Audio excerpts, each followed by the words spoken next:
Hello, good morning students. अभी हम लोग 9th क्लास केमिस्ट्री पढ़ रहे हैं। आपका चैप्टर चल रहा है second, is matter around us pure.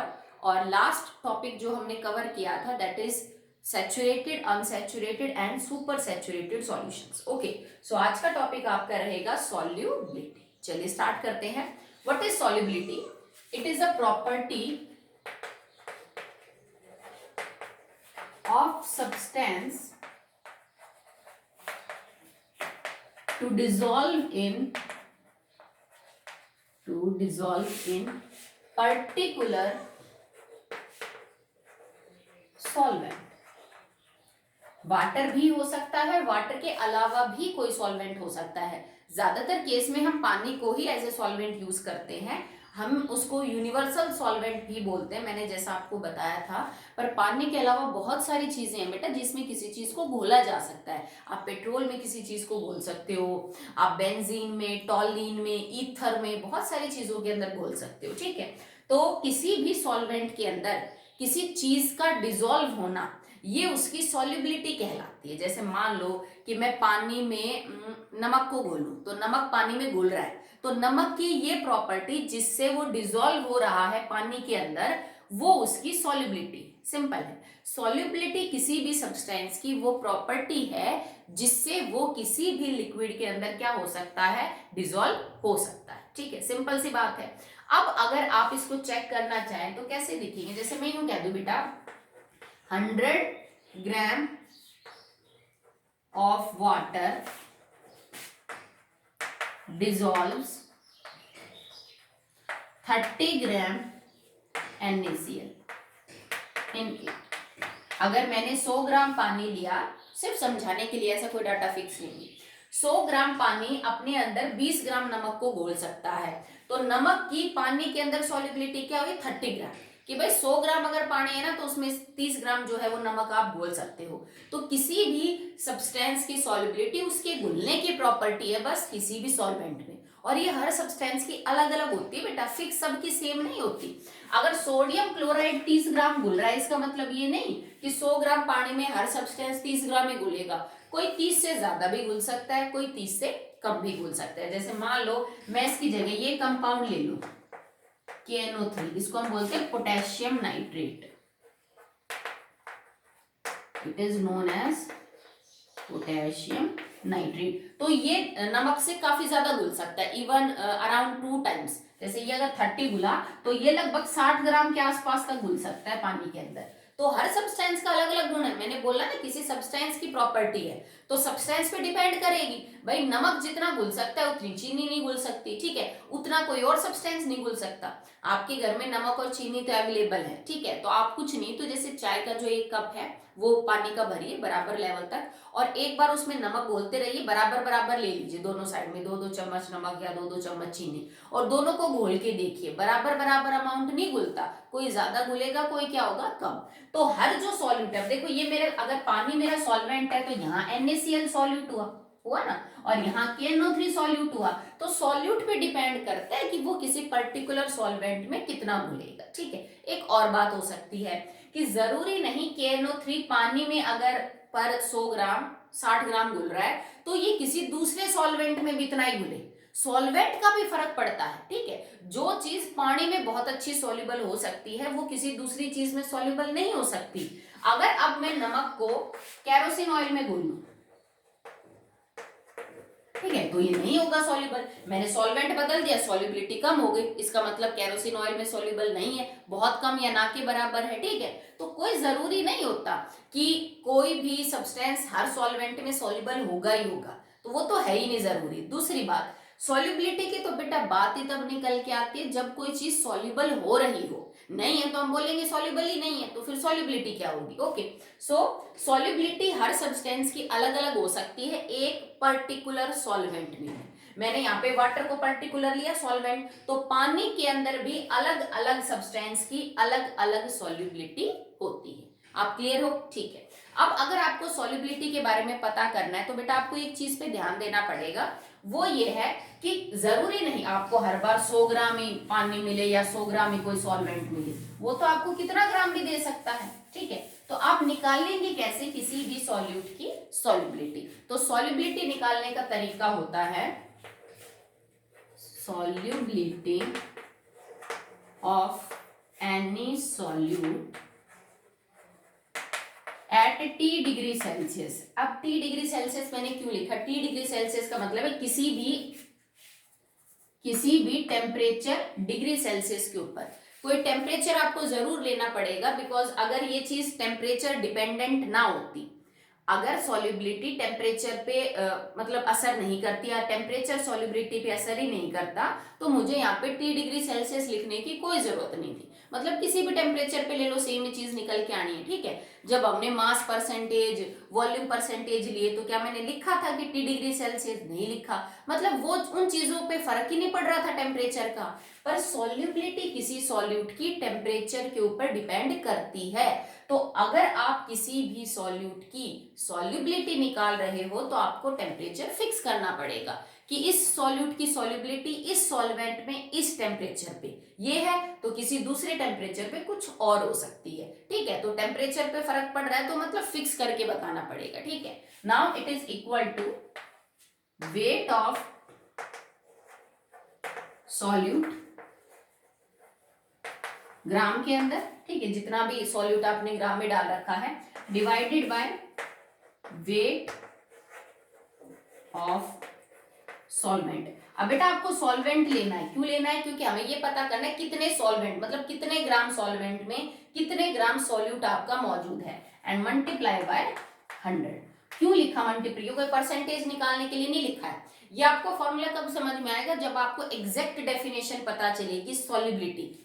यहाँ तो मैंने आपसे ये बोला ये एक प्रॉपर्टी है किसी भी सब्सटेंस की डिसॉल्व होने की, बट अगर मैं एग्जैक्ट डेफिनेशन की बात करूं सॉल्युबिलिटी, तो क्या है? It is the maximum amount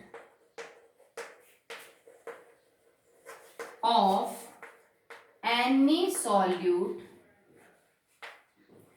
in gram in 100 gram solvent so as to make solution saturated at any particular temperature। ठीक है, सो दिस इज डेफिनेशन। चलो इसको समझते हैं। It is the maximum amount of solute in gram, मतलब मैं किसको बात कर रही हूँ? मैं सॉल्युबिलिटी को समझा रही हूँ कि सॉल्युबिलिटी किसी भी सॉल्यूट का मैक्सिमम अमाउंट होता है ग्राम के अंदर, जो हम 100 ग्राम सॉल्वेंट में बोलते हैं। ठीक है बेटा, 100 ग्राम फिक्स करना पड़ेगा। जैसे मान लो एक बार तो मैं पोटेशियम नाइट्रेट को 200 ग्राम पानी में घोल लूं और एक बार मैं सोडियम क्लोराइड को 100 ग्राम पानी में घोल लूं, तो क्या दोनों की सॉल्युबिलिटी आप कंपेयर करोगे? नहीं कर सकते, क्योंकि एक में तो हमने 100 ग्राम पानी लिया, एक में हमने 200 ग्राम पानी लिया। तो कंपैरिजन कैसे करोगे कि कौन ज्यादा सॉल्युबल हुआ? जैसे मैं आपको नमक और चीनी का एग्जांपल बता रही थी, जब तक आप सॉल्वेंट सेम नहीं लोगे और सॉल्वेंट का मास या उसकी वॉल्यूम सेम नहीं लोगे, आप कंपेयर ही नहीं कर सकते हो। नहीं कर सकते ना। जैसे मान लो आप 9th क्लास में पढ़ते हो, मैं 9th क्लास की किसी बच्चे की आईक्यू क्या 12th क्लास के बच्चे के आईक्यू से कंपेयर कर सकती हूँ? नहीं। अगर मुझे कंपैरिजन करना है तो मुझे 2 सेम क्लास के बच्चे लेने पड़ेंगे, सेम एज ग्रुप के लेने पड़ेंगे। ठीक है, तो यहाँ पे अगर आप कंपैरिजन करना चाहते हो सॉल्युबिलिटी का डिफरेंट सॉल्यूशंस में, तो कम से कम सॉल्यूशन क्या है उसमें सॉल्वेंट वो फिक्स करो, सॉल्वेंट फिक्स करना पड़ेगा। और दूसरा आपको अमाउंट फिक्स करना पड़ेगा सॉल्वेंट का कि इतना सॉल्वेंट और ये सॉल्वेंट। आप अलग अलग सॉल्यूट डाल डाल के उनकी सॉल्युबिलिटी चेक करते रहो। तो 100 ग्राम सॉल्वेंट में आप मैक्सिमम कितना अमाउंट डालते हो किसी सॉल्यूट का? अगर ये ग्राम है तो ये भी ग्राम में ही है। ठीक है, 100 ग्राम सॉल्वेंट में कितना मैक्सिमम अमाउंट किसी सॉल्यूट का डाला जाता है ताकि वो सॉल्यूशन सैचुरेटेड हो जाए, तभी तो मैंने लिखा ना मैक्सिमम। ठीक है, कि भाई मान लो 100 ग्राम वाटर के अंदर 30 ग्राम NaCl घुल के और सॉल्यूशन सैचुरेटेड बन गया, और ये सब 25 डिग्री सेल्सियस की बात हो रही है, तो आप क्या कहोगे? That ma'am at 25 degree Celsius the solubility of NaCl in water is 30 gram. Simple, क्योंकि मैंने बोला ना solubility is the maximum amount of any solute in ग्राम. तो आप कहोगे मैडम 25 डिग्री सेल्सियस के ऊपर नमक की सॉल्युबिलिटी पानी में 30 डिग्री सेल्सियस है. तो बाय डेफिनेशन ये बात ऑटोमेटिक अंडरस्टूड हो जाएगी कि 30 ग्राम नमक को आप 25 डिग्री सेल्सियस में 100 ग्राम पानी में घोल सकते हैं और उसके बाद आपका सॉल्यूशन क्या बन जाएगा, सैचुरेट. ठीक है. अब एक बात बताओ, क्या ये जरूरी है कि न्यूमेरिकल्स में हमेशा ही आपको वो 100 ग्राम सॉल्वेंट देगा? नहीं देगा ना. तो देखो अब आपको क्या करना है, जैसे अगर 100 ग्राम सॉल्वेंट के अंदर आपका जो सॉल्यूट घुल रहा है, मान लो वो इसी का एग्जांपल ले लेते हैं, 30 ग्राम घुल रहा है, तो 1 ग्राम सॉल्वेंट में सॉल्यूट कितना घुलेगा, 30 बटे में 100. ठीक है.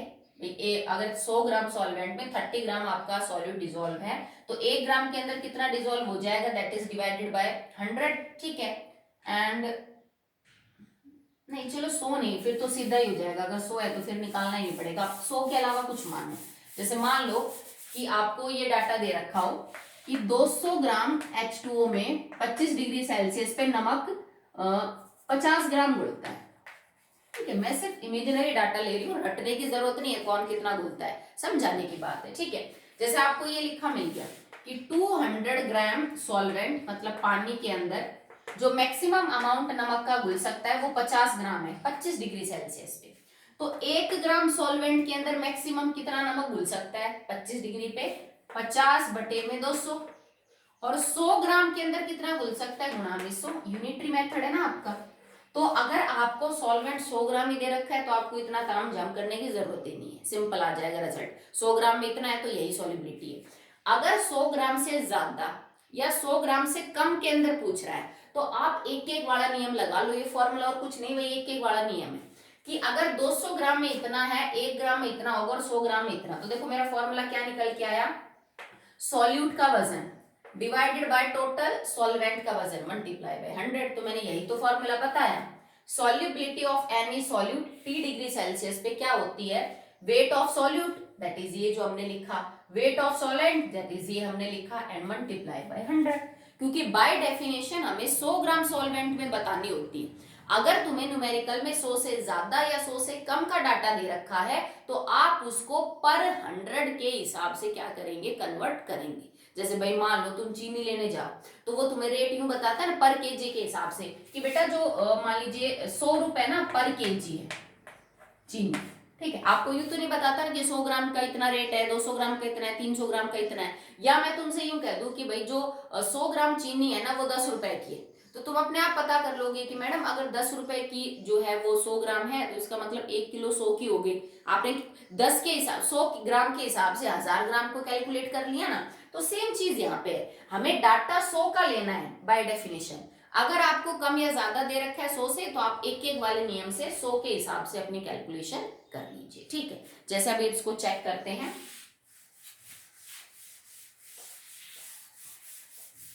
फॉर्मूले सारे बेटा कहीं ना कहीं से डिराइव होते हैं, उनको रटना नहीं पड़ता कि रट लिया और फिर उसको उड़ेल दिया कॉपी के ऊपर. बताओ ना अच्छी आपको कि एक्चुअली में फॉर्मूला बना कैसे. चलिए नेक्स्ट है, जैसे मैं आपसे ये कह दूं 50 ग्राम वाटर के अंदर पोटेशियम नाइट्रेट मान लो 24 ग्राम डिसॉल्व होता है 25 डिग्री सेल्सियस में और फिर सॉल्यूशन सैचुरेट बन जाता है. Okay. 50 gram water can dissolve potassium nitrate 24 gram and 25 degree Celsius. बताओ बेटा सॉल्युबिलिटी क्या है पोटेशियम नाइट्रेट की 25 डिग्री सेल्सियस पे. तो आप क्या करोगे, अगर 50 ग्राम घोल रहा है कितना 24 ग्राम तो 1 ग्राम घोलेगा बटे में 50 और 100 ग्राम कितनी घोलेगा मल्टीप्लाई बाय 100. या फॉर्मूला यूज कर लेते, wait of solute weight of solvent multiply by 100. ठीक है.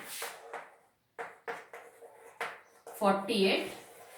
ठीक है कि अगर 50 ग्राम के अंदर 24 है तो जाहिर सी बात है 100 ग्राम के अंदर 48 ग्राम ही क्या करेगा, घोलेगा. सबकी अलग अलग होती है बेटा.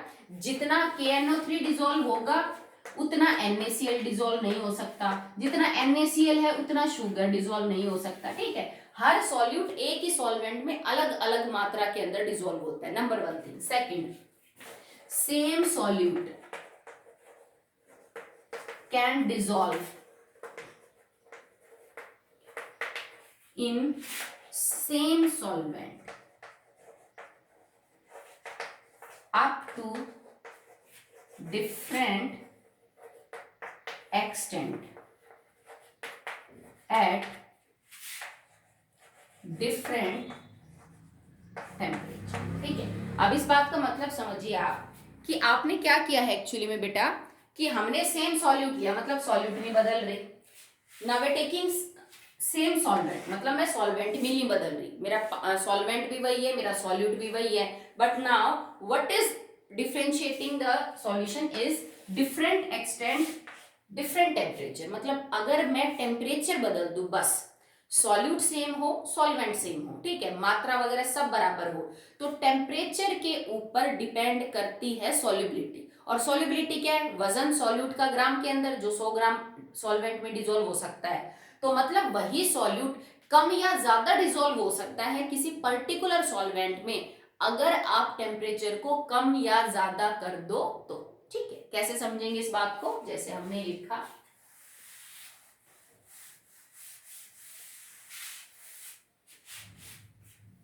at 25 degree Celsius 100 gram water contains 30 gram H2O. At 35 degree Celsius 100 gram H2O contains 36 gram NaCl. Sugar ले लो, चलो बार बार क्या NaCl। मैं ज्यादा एग्जाम्पल अलग इसलिए नहीं लेती हूँ क्योंकि तुम्हारे लिए सब कुछ नया है, तुम अभी जस्ट 8th से 9th में आए हो, तो तुम्हें कंपाउंड्स के नाम फॉर्मूले नहीं पता इतने। ठीक है, तो मैं थोड़े सिंपल ही यूज करती हूँ जिनको एक्चुअली में तुम घर में डील करते हो। तो नमक और चीनी है बेटा जिसको आप अक्सर डील करते हो, अदरवाइज कंपाउंड तो बहुत सारे हैं, ठीक है, पर वो तुम्हें समझ नहीं आएंगे क्योंकि तुम्हें तो अभी एलिमेंट्स के सिंबल तक नहीं पता है। ठीक है, दैट्स वाई मैं थोड़ा सिंपल रखती हूँ। ओके, सो अब मान लीजिए आपने टेम्परेचर कर दिया यहाँ पे 45 डिग्री सेल्सियस। सो नाउ मान लीजिए कि अब इसका आंसर आ गया 42 ग्राम। हम अपनी मर्जी से ले रहे हैं, तो देखो उतना ही सॉल्वेंट, मास फिक्स है, वही सॉल्वेंट वही सॉल्यूट, बट टेम्परेचर अलग अलग करने पे आपकी सॉल्युबिलिटी अलग होगी। जैसे चीनी क्या है, पहले 30 ग्राम घुल रही थी कम टेम्परेचर पे, टेम्परेचर बढ़ाया तो उतने में 36 ग्राम हो गई, मतलब 6 ग्राम फालतू घुल गई। ठीक है, और यहाँ पे 36 से कितनी होगी 42 और फालतू घुल गई, मतलब ये सॉल्यूशन सैचुरेटेड था। सॉल्युबिलिटी तो सैचुरेटेड सॉल्यूशन की होती है। ठीक है, तो मतलब 30 ग्राम घुल के सैचुरेट बन गया, पर जब तुमने टेम्परेचर बढ़ाया तो टेम्परेचर बढ़ाने के साथ सैचुरेटेड में और थोड़ा सा घुल गया सॉल्यूट, और टेम्परेचर बढ़ाया तो थोड़ा सा और घुल गया। तो मतलब same solute can dissolve up to different extent, अलग अलग अमाउंट घुल सकता है उसका, अगर आपने सिर्फ टेम्परेचर को बदला हो। भले ही आपका सॉल्यूट सॉल्वेंट सेम हो, सॉल्वेंट का मास भी सेम हो, टेम्परेचर कम या ज्यादा कर दोगे तो सॉल्युबिलिटी कम ज्यादा हो जाएगी। जैसे मान लो अब मैं 25 की बजाय 15 डिग्री कर देती, तो हो सकता है ये 25 ग्राम आ जाता, 30 से क्या हो जाता, कम हो जाता। ठीक है, चलिए आगे देखिए इसको। Topic is an activity to demonstrate that different solute dissolve to different extent in the same solvent। ठीक है, तो एक्टिविटी क्या है, जो चीज मैं अभी आपको समझा रही थी। आप क्या करोगे, मान लो आपने एक बार ले लिया 100 ग्राम, या फिर अगर आप ग्राम में नहीं कर सकते हो नो प्रॉब्लम एट ऑल, आप ml में ले लीजिए। जैसे अगर आप वजन नहीं करना चाहते हो तो 100 ml वाटर लिया आपने 2 बीकर में। ठीक है, 100 ml पानी ले लिया आपने, और एक्चुअली में वाटर की जो डेंसिटी है वो 1 ही होती है, तो पानी का 100 ml पानी के 100 ग्राम के बराबर ही होता है। ठीक है, पानी, हर लिक्विड की डेंसिटी बेटा अलग अलग होती है। डेंसिटी जो है ना, it is mass upon volume. अगर किसी सब्सटेंस की डेंसिटी 1 हो जाती है तो m upon v is 1, that is m is equal to v। समझ सकते हो आप इस चीज को? ठीक है, तो उस सब्सटेंस का मास और उसकी वॉल्यूम बराबर हो जाती है, मतलब इसका 1 ग्राम इसके 1 मिलीलीटर के बराबर होगा, इसका 1 केजी इसके 1 लीटर के बराबर होगा। ठीक है, तो पानी की डेंसिटी ना 1 होती है, तो उसका मास और उसका वजन अप्रोक्सीमेटली सेम होता है। तो अगर आपको जैसे ग्राम में नहीं कैलकुलेट कर पा रहे हो तो आप 100 ml वाटर दो बीकर में ले लो, 2 कप में ले लो, 2 कटोरी में ले लो, और आप क्या करो कि नाप के ना एक साइड चीनी और एक साइड नमक वजन से रख लीजिए। जैसे मान लो आपने एक साइड इधर ले लिया 50 ग्राम NaC, नाप के और एक कटोरे में डाल लो, इधर भी आपने 50 ग्राम जो है वो शुगर ले ली, और भी कोई सॉल्यूट मौजूद है तो उसके साथ ट्राई कर लो, जरूरी नहीं है कि चीनी और नमक हो। If any other solute is present आप उससे ट्राई कर सकते हो, ठीक है। अब जैसे मान लीजिए ग्लूकोज है, आप गर्मियों में अक्सर मिल जाता है, तो ग्लूकोज भी एक सॉल्यूट है, आप उसको घोल के देख सकते हैं पानी के अंदर। ओके, अब आपको करना क्या है, थोड़ा थोड़ा डालिए और डिसॉल्व करना है, एक साथ नहीं डालना, नहीं तो पता ही नहीं चलेगा सैचुरेटेड कब बन गया। आप थोड़ा थोड़ा थोड़ा थोड़ा सॉल्यूट डालते रहिए, चम्मच से हिलाते रहिए। जैसे मान लो तुम ऐसा करते हो और तुम्हें लगा कि 40 ग्राम NaCl घुल गया, उसके बाद बाकी घुल ही नहीं रहा, जितना मर्जी आप पिला रहे हो, मतलब आपका सॉल्यूशन सैचुरेट हो गया, ठीक है। आपने क्या नोटिस किया कि मैं सिर्फ समझा रही हूँ, आप एक्सपेरिमेंट करके देख लेना कि नमक और चीनी में से ज्यादा सॉल्युबल कौन है। ओके, और आपने नोटिस किया कि जो चीनी है वो मान लीजिए 36 ग्राम घुली और उसके बाद घुलनी बंद हो गई। ये तुम्हें कैसे पता चलेगा कि 36 घुली की 40? क्योंकि तुमने पहले से वजन मेजर कर रखा है नमक और चीनी का, जितना तुम डाल गए सॉल्यूशन में वो नहीं मेजर कर सकते, पर जो बचा हुआ है वो तो मेजर कर लोगे ना कि भाई सॉल्यूशन सैचुरेटेड बन गया, नीचे कितना नमक बचा, 10 ग्राम, तो मतलब 40 घुल गया। यहाँ पे आप नोटिस करोगे कि 14 ग्राम चीनी बच गई, इसका मतलब कितनी घुल गई, 36। तो ऐसे कंपेयर करके आप बता सकते हो, टेम्परेचर सेम हो, ये नहीं एक साइड पानी गर्म एक साइड ठंडा है, दोनों पानी का टेम्परेचर सेम हो। जैसे नॉर्मल वाटर ले लिया आपने, तो टेम्परेचर सेम, सॉल्यूट का ना सॉरी सॉल्वेंट सेम, सॉल्वेंट का मास सेम, तो आप पता कर सकते हो कौन सॉल्यूट ज्यादा और कौन कम घुलता है किसी सॉल्वेंट। ओके, चलिए नेक्स्ट है effect of temperature and pressure in solute. Effect of temperature and pressure on solubility, solubility के ऊपर क्या फर्क पड़ता है टेम्परेचर और प्रेशर का। तो टेम्परेचर का तो मैं आपको अभी बता रही थी, ठीक है, कि टेम्परेचर डिपेंडेंट है, सॉल्युबिलिटी में हम कंसिडर करते हैं कि एट ए पर्टिकुलर टेम्परेचर, ठीक है। तो बताइए कैसे रिलेट करता है।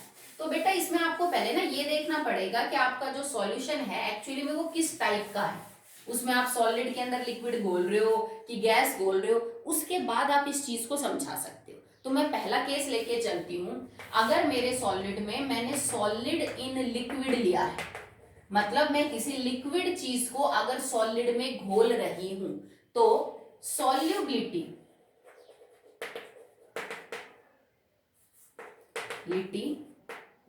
Is directly proportional to temperature. इसका क्या मतलब हुआ, solubility is directly proportional to temperature, मतलब जैसे जैसे टेम्परेचर बढ़ेगा वैसे वैसे सॉल्युबिलिटी बढ़ेगी। जैसे मैंने तुम्हें एग्जांपल अभी चीनी का लेके बताया था, तो अगर आप किसी सॉलिड चीज को लिक्विड में घोल रहे हो, चीनी नमक ग्लूकोज को पानी में घोल रहे हो, तो जैसे जैसे आप पानी का टेम्परेचर बढ़ाओगे वैसे वैसे सॉल्यूट ज्यादा घुलेगा, solubility will increase with the temperature, ठीक है। इस कंडीशन में प्रेशर का कोई इफेक्ट नहीं होता, no effect.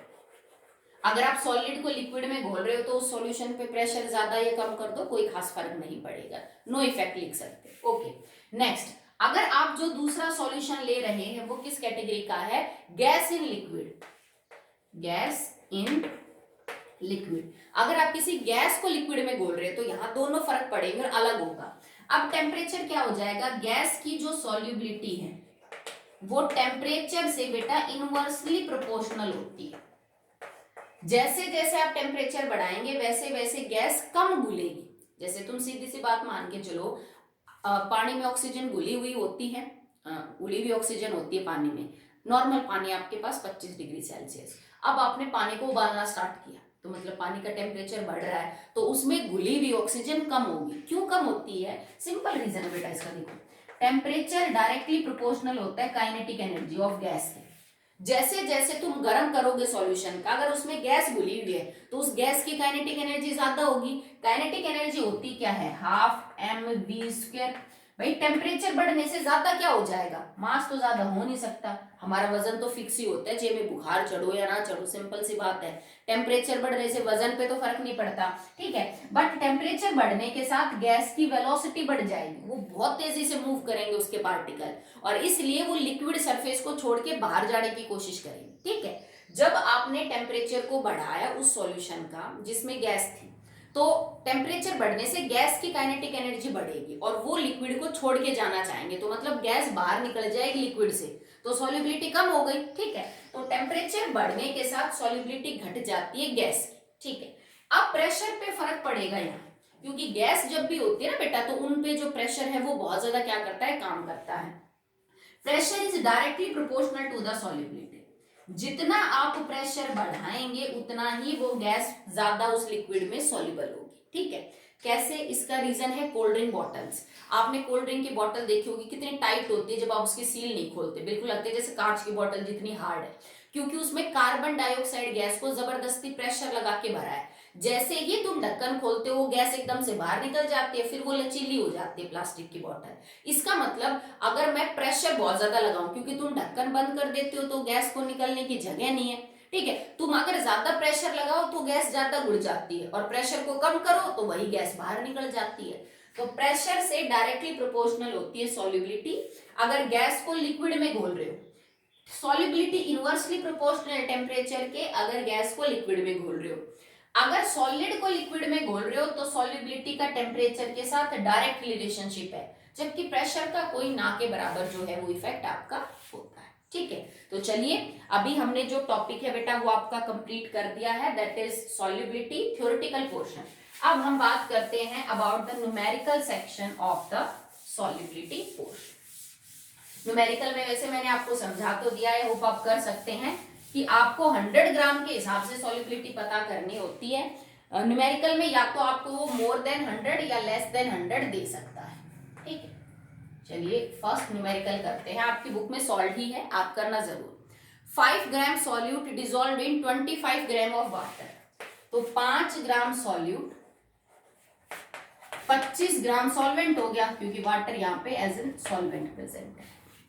To form a saturated solution, saturated solution बन रहा है और 25 डिग्री सेल्सियस के ऊपर बात हो रही है।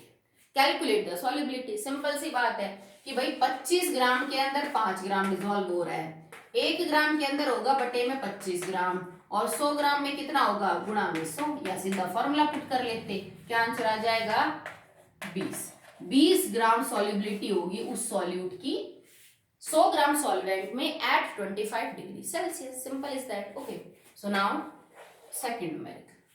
What mass of potassium nitrate would be needed to make a saturated solution of potassium nitrate in 50 gram of water at 298 Kelvin?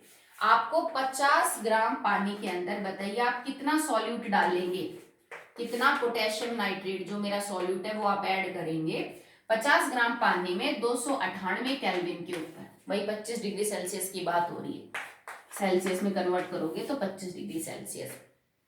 अगर सॉल्युबिलिटी दे रखी है कि इसी टेम्परेचर के ऊपर जो पोटेशियम नाइट्रेट की सॉल्युबिलिटी है ना बेटा वो 62/100 ग्राम, इसका मतलब 62 ग्राम KNO3 को हम डिसॉल्व कर सकते हैं 100 ग्राम पानी है तो H2O में इसी टेम्परेचर के ऊपर।